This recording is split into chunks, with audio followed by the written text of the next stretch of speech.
ગઢડા પ્રથમનું 21મું વતનામૃત.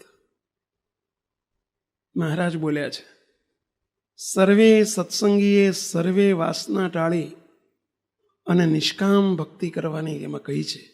શું કીધું છે? નાશવંત અને તુચ્છ એવું જે માયિક સુખ તેને ક્યારેય ઈચ્છવું નહીં. લ્યો, આ નિષ્કામ. હવે આપણે આવું વાંચી તો જઈએ છીએ, વતનામૃત પેલો નિયમ હોય ને એટલે વાંચી તો જઈએ. કયું વાંચ્યું? 21મું વાંચ્યું. પણ 21માં શું આવ્યું? મહારાજનો અભિપ્રાય શું આવ્યો? પકડો. શું કહે છે? નાશવંત અને તુચ્છ એવું જે માયિક સુખ તેને ઈચ્છવું નહીં, એમાં કોઈ ઠેકાણે લોભાવું નથી. એવો દ્રઢ નિશ્ચય રાખીને નિરંતર અમારી ભક્તિ કરવી ને અમારું અતિશય મહાત્મા યથાર્થ સમજીને અમારા વિના બીજા સ્ત્રી ધનાદિક સર્વે પદાર્થ તેની જે વાસના તેને છતે દહેજ ટાળી નાખવી. કોઈ સ્ત્રી ધનાદિકની ઈચ્છા ન રાખો. મહારાજની ઈચ્છાથી મળે સ્વીકારી લો,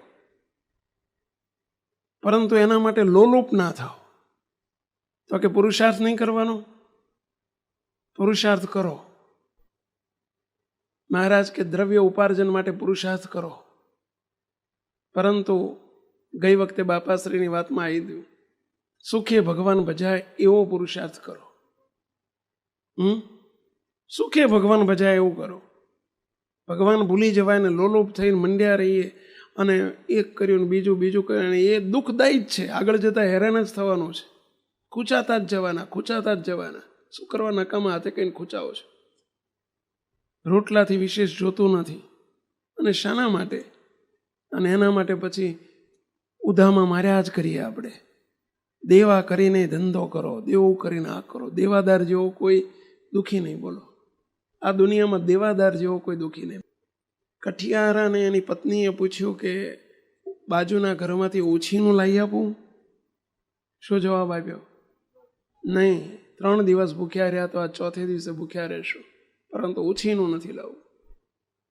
ઓછીનું લાવવાની ના પાડી તો વ્યાજવા લાવવાની ના પાડી. ઓછીનું વ્યાજ બે જુદી જ વસ્તુ છો.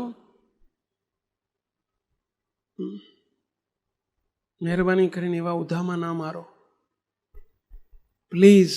અમારી 2 હાથ જોડી વિનંતી છે. દુઃખી થવાય હાથે કરીને શુક્રવાર દુઃખી થઈએ છીએ, ચોળીને દુઃખ શુક્રવાર ઊભા કરીએ છીએ. દુનિયાનો રસ્તો જુદો છે, આપણો રસ્તો જુદો છે. જગતની જેમ આપણે તે દેખાવને બધું ન કરો અને પછી હલવાઈએ ને પછી હેરાન થઈએ ને સંતોને હેરાન કરીએ ને પછી બધા દુઃખના ડુંગરો ઊભા થાય. શા માટે આવું કરો છો?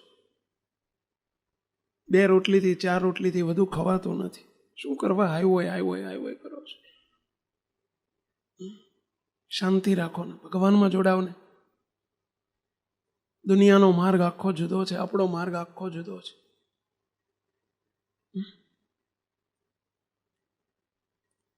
અને કદાચ હવે હલવાઈ ગયા છીએ તો આવી ધીરજ રાખો, શાંતિ રાખો. હવે મહારાજ કહે છે એ પ્રમાણે હવે ઊંચા નીચા ના થાઓ.